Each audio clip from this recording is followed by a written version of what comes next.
नमस्कार साथियों, स्वागत है आपका कक्षा 6 हमारा राजस्थान पुस्तक में। तो हम बहुत ही महत्वपूर्ण अध्यायों के बारे में बात कर रहे थे, जिसमें से पहला अध्याय राजस्थान का परिचय, दूसरा है इतिहास का, तीसरा है इतिहास के स्रोत का, चौथा है सभ्यता स्थल का और पांचवा है आज़ादी से पूर्व सरकार का स्वरूप। छठा आता है राजस्थान का भौतिक स्वरूप। और आज हम बात करेंगे 7वें अध्याय के बारे में, जिसका नाम है जल संसाधन एवं संरक्षण। बहुत ही महत्वपूर्ण है। आगामी कम्पिटिटिव एग्जाम्स, चाहे रेट, पटवार कांस्टेबल, सीईटी, एलडीसी, पटवार, आरएस, कुछ भी हो, उसके लिए बहुत ही इंपॉर्टेंट होने वाले हैं। तो जल्दी से इस सेशन को शुरू करते हैं। तो जल्दी से आप एक बार लाइक सब्सक्राइब कर दीजिए। चलते हैं आगे की ओर। अध्याय 7 आ चुका है, जल संसाधन एवं संरक्षण। तो बहुत इंपॉर्टेंट होने वाला है। तो जल्दी से इसके लाइक और सब्सक्राइब कीजिए इस सेशन को। और चलिए शुरू करते हैं वन एंड क्वेश्चंस के बारे में।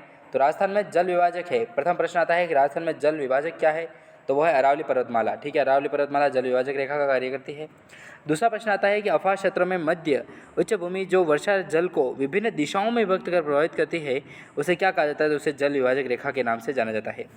राजस्थान में अफवाह तंत्र को कितने भागों में बांटा जा सकता है। तो 3 भागों में बांटा जा सकता है, जिसमें आता है बंगाल की खाड़ी का अफवाह तंत्र, अरब सागर का अफवाह तंत्र और आंतरिक अफवाह तंत्र। ये 3 प्रकार के राजस्थान में पाए जाते हैं।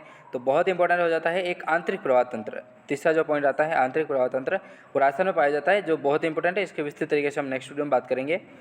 तो फिर चौथा प्रश्न आता है कि राजस्थान की बनास, काली सिंध, पार्वती आदि नदियाँ किस नदी में मिलती है। तो इनका संगम जो है वो यमुना नदी में हो जाता है। ये सब यमुना नदी में मिल जाती है।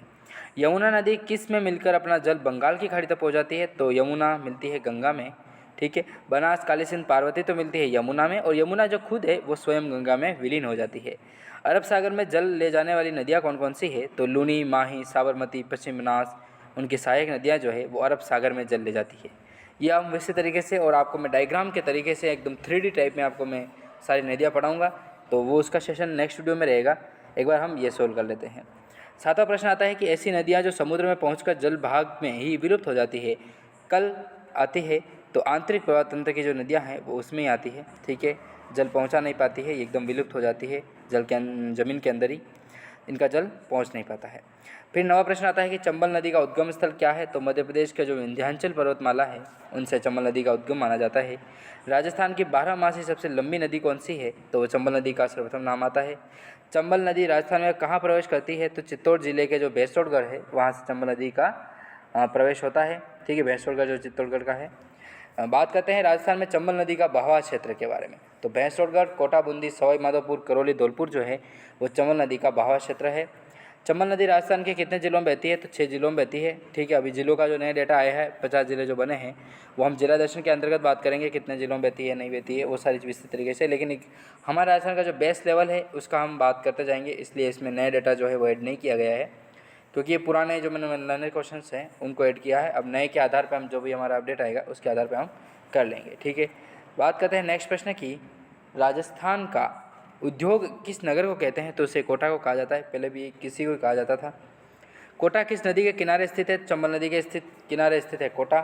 बनास नदी का उद्गम स्थल है राजसमंद जिले की खब्बर की पहाड़ियाँ। नेक्स्ट प्रश्न आता है बनास नदी का बहाव क्षेत्र है। तो राजसमंद, चित्तौड़गढ़, भीलवाड़ा, टोंक, सवाई माधोपुर बनास नदी का बहाव क्षेत्र है।